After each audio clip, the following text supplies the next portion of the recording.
All right, welcome everybody to the SCATA High School Student Aid Workshop and our talk here on advanced airway management. I'm Dr. Brian Smith. I'm the program director here at Charleston Southern, and I'm going to be going through a couple slides here and throughout the presentation talking about advanced airway management. And then on the next video, you will see some of my students engaging on the airway mannequin, performing the skills that we're talking about here in this presentation. So just a quick overview to show you the athletic training competencies that the advanced airway management is connected with in professional athletic training programs, at the collegiate level. And then we're going to talk a little bit, do a little quick anatomy review with regards to airway. And then we'll get into the basic airway management, the different types of manual maneuvers, the adjuncts that are used, as well as the ventilation. And then we'll finally finish up here with our blind insertion airway devices, more specifically looking at the King airway. So advanced airway management is connected with the 2020 CATIE core competency standards that are connected specifically standard 70, where athletic training students that are in our professional master's degree here at CSU, we got to make sure that they go through and are properly prepared and properly able to apply and implement these advanced airways. You may yourself been exposed to these either possibly through your athletic trainer, or if you're an athletic training student aide. I hope that nobody's ever seen these been used, because if that's the case, then that patient was in an emergency situation. But if you have, this will be a good review. And if you haven't, this will be a good introduction to these devices. So as you see here, part of the standard 70 is cardiac compromise. So this includes, being able to treat a patient in emergency cardiac care, as well as supplemental oxygen, using suction, and then airway or adjunct airways to take care of these patients that are in possibility of being in cardiac compromise. Outside of cardiac compromise, you may have come across a patient that is in respiratory compromise. So they have obstruction to their airway, or they're not breathing correctly, or whatever the case may be, or need to provide rescue breathing. And airway adjuncts can be used with these patients as well. So a little bit of quick anatomy review. Is the upper airway. So our airway itself broken down into the upper airway, and that's where we're looking at. And then we have our lower airway, which is obviously then going into our actual lungs. But our upper airway starts at the nasal pharynx. So that's going to be this region up here going through the nose, and then back to the back part of our throat, for obviously being able to take air in that way. Then obviously through our oropharynx, this is through our mouth, but they're all connected obviously in the back. And then obviously as the air comes in our nasal pharynx and our oropharynx, it goes down into our laryngopharynx, which then goes down into our trachea. And then obviously down to our lower airway, i.e. the lungs. So when you're looking at emergency situations, you could have potential airway obstructions. The most common actual airway obstruction is a person's tongue. So when a patient goes into a unresponsive state, and their body in a sense relaxes, their tongue actually falls back on the back part of their oropharynx and causes then a airway obstruction, meaning they're not able to then get air into their lungs. So you'll see here, just by doing a simple head tilt chin lift maneuver or a jaw thrust maneuver, could potentially just remove that tongue from the back part of the airway, and then in a sense opening the patient's airway to be allowed them to breathe. Foreign objects can cause an airway obstruction, and in this case, maybe the foreign object is right at the back part of the oropharynx, but there still is the ability for air to possibly get in through the nasal pharynx. So we can use airway adjunct in this case. The airway swelling. So if a person is in an anaphylaxis type of situation, maybe they're allergic to bee stings and they get stung by a bee, and part of the anaphylactic reaction causes their airway to swell. this could be obviously an airway obstruction that can occur. Now, in those cases, if the airway is being swollen, we can try inserting the airway adjuncts, but it may be hard to do, and in which case it would be hard to get rescue breaths into the patient. In a situation where a patient could aspirate on their own vomit, this can cause a possible airway obstruction. So that's where suction comes into play, where if we provide suction to the patient, we may be able to remove some of that vomit that's blocking their oral pharynx. In that case, maybe possibly opening up the airway to allow us to insert these airway adjuncts. And then other things that could be obstructed, if you have broken teeth or blood clots or any damage to the oral tissue, this can then cause, airway obstruction as well. So when you look at basic airway management, so if you go to your, standard CPR, AED course that you may have become certified in, but that late responder CPR, we're taught in those courses, or students are taught in those courses, the head tilt chin lift as the one maneuver to be able to open up that patient's airway. But in some cases where we have to maintain, that head tilt chin lift while we are giving the breaths, and as you see here, the contraindication for that, meaning the patients you don't want to do this on, is if you suspect there is a C-spine injury, because we don't want to extend their C-spine any further if there's an injury there. The jaw thrust maneuver is another maneuver that we could try using to open up a person's airway. And in this case, we would do that if we suspect that there is a C-spine. The good thing here, as you'll see with the airway adjuncts, is that once we get these airways inserted, there's no need to have to do any of these maneuvers. The airway adjuncts, either the nasal pharynx airway or the oral pharynx airway or the king airway, allow us to be able to insert those and not have to worry about doing these maneuvers to keep their airway open as we are giving them their rescue breaths. So as I mentioned, there's two basic airway adjuncts, and that is the oral pharyngeal airway, or the OPA, or the nasal pharyngeal adjunct or airway, which is the MPA. So as you can see here, there's a couple indications and contraindications, meaning those indications of when you want to do it, and those contraindications of when you don't want to use one of these devices. So let's look at the left-hand side here for OPA. So OPA is an oral pharyngeal adjunct or oral pharyngeal airway. And you'll see these in the video following up this, how we measure those, how we insert them, in the process there. But these are going to be indicated for a unresponsive patient without a gag reflex. We know our gag reflex is in the back part of our throat. And you may come upon a patient who is unconscious, but you don't know if their gag reflex is intact. Well, as we start putting in this airway adjunct, we notice that the person starts having a reflex of gagging. Person can have that even if they are unresponsive. If that's the case, we don't want to do that because this can possibly induce the patient to vomit. In that case, we would then turn to possibly using an MPA.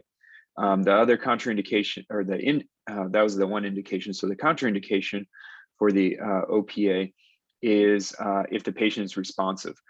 So if they are awake, if they're alert, we don't want to necessarily use, we don't want to use this airway adjunct because in that case, if the patient is responsive, they're going to have a gag reflex.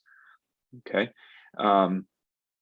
For the MPA, and that's the picture here. So this is going through the nasal passage, and you see that this is a little bit longer, all right, as it goes down to the back part of the oral pharynx. It goes through the nasal pharyngeal airway or the process, but then it goes down into the back part of the patient's throat. So these will be indicated for patients with an altered mental status, okay, who have an intact gag reflex, or a patient who you would otherwise not tolerate an OPA. So you can actually use these, an MPA, if a patient has, even if they're conscious, you can actually insert this into a patient. I wonder when it necessarily it's very discomforting for that patient, even if they are conscious, but in any case, you can use these both for the unconscious or the conscious patient. So the contraindications would be if the patient has severe head injury with epitaxis, so that means they're bleeding out of their nose. Obviously, if they have any trauma to the face, would be ones that are a history of a nasal bone fracture. You may not know that because they're unconscious, or if you feel resistance when you are inserting that adjunct, that would be obviously a contraindication for these. So again, a little bit later on the other video, you guys will be able to see how these are inserted into the airway mannequin.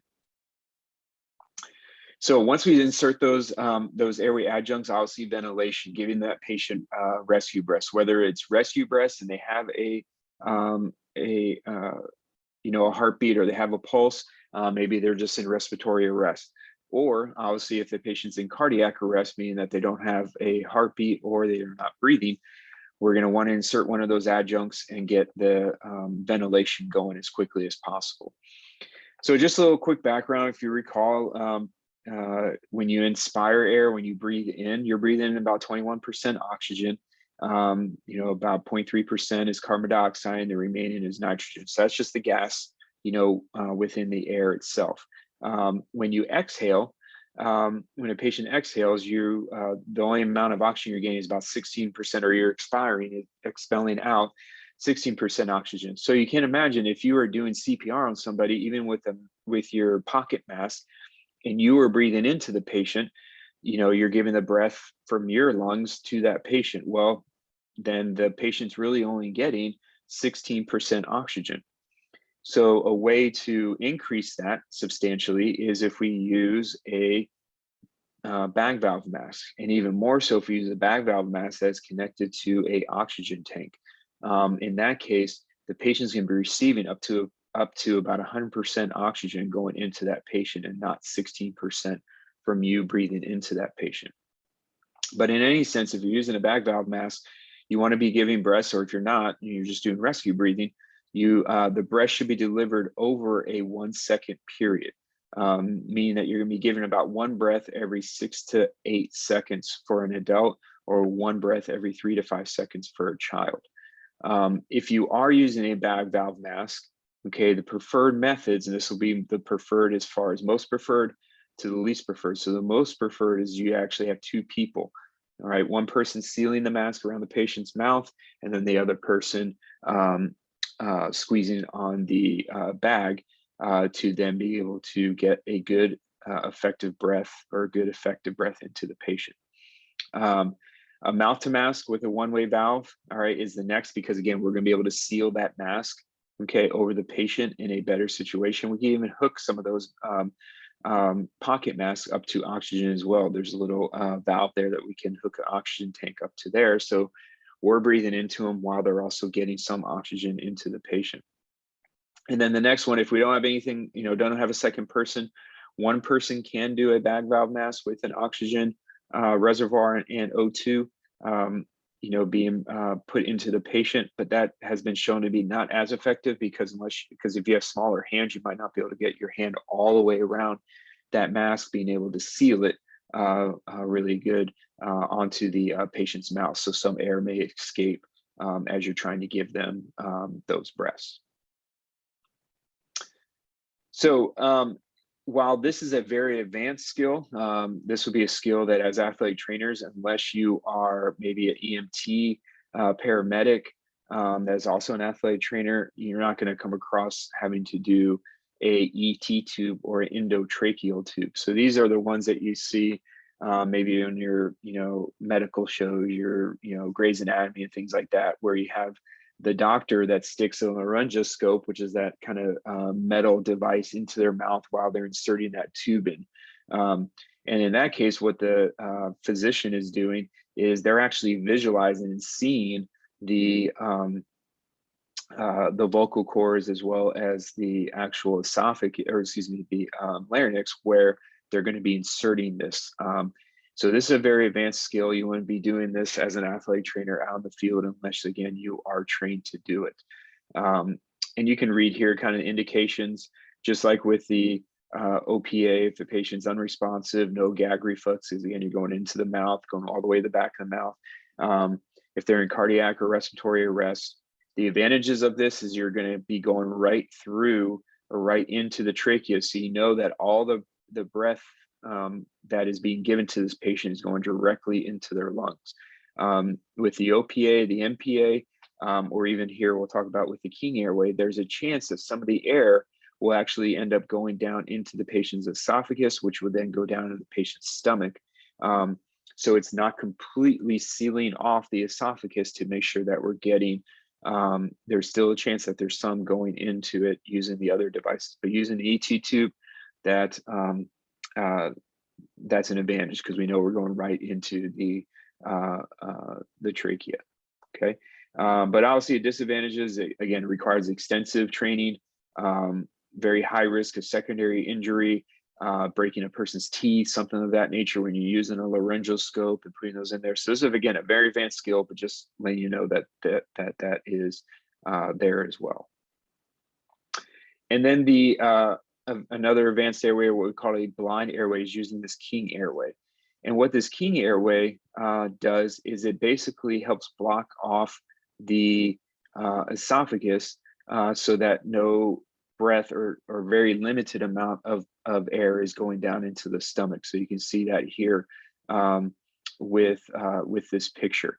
So this one can be used by athletic trainers, can be really used by anybody, but similar things to the OPA is that the patient has to be unresponsive, okay, no gag reflex, all right. And the contraindications would be if you know there's any pathology of the esophagus or anything like that to where we wouldn't be able to use this, okay. They are sized by pediatric and adult sizes. I'll show you that here on the next slide. But you can see kind of how it looks. Now, when we insert this, you'll see this on the video that when we insert this, these two bladders are not inflated, okay. They're not inflated, so we're able to then insert it. Once we insert it, then we go ahead and inflate those balloons or inflate those bladders to be able then to block off, seal it into the person's mouth, but then also try to block off then the esophagus, so that when the air is going in, it's going to go right into, hopefully a good amount of it's going to go right into the trachea. And the good thing about this is that we can take away the mask part of the BVM and actually hook that BVM or the bag valve mask right up to this King Airway. All right, and we can't do that with the OPA or the MPA. Okay, so as I may mention, there are sizes. So if you go back to this slide, you see this is a red top cover, and that's the more common one, because if you think about the adults typically, you know, most adults are within that 5 to 6 foot, you know, height range. But if you're dealing with middle schoolers, you know, elementary school kids, things of that nature, you know, you may be looking at a smaller King Airway, a number 3 or 2.5 or 2, again, depending on what patient load you're working with. Or if you're working, say, in a sport like basketball or something like that, where you have, you know, very tall athletes, you want to make sure you have both a red and a purple, because the purple one's going to be for your taller athletes. So the placement of the King Airway, okay, we're going to sit there and give them oxygen as quick as we can while we are getting this set up. We're going to gather equipment. We're going to gather that King Airway. You have to have a syringe, okay, to be able to put the air into those bladders. You want to be able to fasten it to the a tube fastener, as well as lubrication. So oral pharyngeal airway, you'll see you don't have to have lubrication. The NPA, which you're putting into the nose, you want to lubricate that. And the King Airway, you want to lubricate that as well. So we're going to keep that patient's head in a neutral position. We're going to open the patient's mouth, and we're really just going to insert it. And when we say blind airway, what we're meaning is that we don't visually see the vocal cord where the trachea and the esophagus split, unlike physicians when they're, or paramedics when they're intubating somebody. So this one, we just open their mouth and just insert that airway into the patient's mouth. And we will advance that, that tip behind the base of the tongue, okay, while rotating the tube back to the midline so that the blue line on the device faces the patient's chin. And you'll see that again on the demonstration. We want to advance that tube to the base, okay, of the connector is aligned with the teeth and gums without using excessive force. And then once we get that inserted, we can inflate it using a syringe, and you'll see that in the demonstration. and then we can attach the bag valve mask and then go ahead and give the breast. And then we confirm placement by seeing that they see a chest rise as we are giving that patient ventilation. So you see their chest rise as their lungs are expanding. Once it's placed, we can secure that tube and then start ventilating the patient more effectively. While if we were doing CPR, while we're doing chest compressions, if the patient's in cardiac arrest. So last little slide here, and then we'll take you to the next, we'll end the presentation here and then click on to the next video showing the actual skill being performed. So research says, okay, that after training, even inexperienced participants had a 100% success rate when using a combi tube. A combi tube is another form of it's similar to that of a King Airway, but there's a couple little bit more steps there with that one. That's the King Airway is actually the most preferred one. Even if you talk to paramedics who don't intubate somebody, that the King Airway is the best. So other research shows that when comparing a pocket mask, when comparing pocket mask, OPA, and a King Airway, athletic trainers were able to provide the highest quality ventilations with a King Airway, okay, in a helmeted, person having a helmet on, lacrosse player. So they did, or a lacrosse mannequin. So they did a study there and so showed that the quality of ventilations were best with the King Airway as opposed to using a pocket mask or an OPA. Another study in 2008 showed that paramedics and EMTs were able to place a King Airway with 100% success in simulated difficult airway when compared to an endotracheal tube or even a combi tube. So that shows that with these advanced airways that the King Airway is actually the best, because some paramedics will say, if it's hard to get that ET tube in or it's a hard intubation, let's just go ahead and use the King Airway. So we're decreasing the amount of time that the patient is going without any oxygen being taken in. So the quicker, the better. And then finally, the pre-oxygenation with a bag valve mask is superior to the pre-oxygenation of a non-rebreather mask. So again, that's just showing that using a bag valve mask with oxygen is going to be the best route to get as much oxygen or the highest percentage of oxygen into the patient. Okay, so that's going to take us to the end here of our presentation. Again, just giving you a little background on the advanced airways, that if you become an athletic training student at a athletic training professional program, that eventually you will be able to get your hands on and become competent with these with the use of these advanced airways or airway adjuncts. If you have any questions, feel free to reach out to me here at Charleston Southern. I'll be happy to answer any questions for you.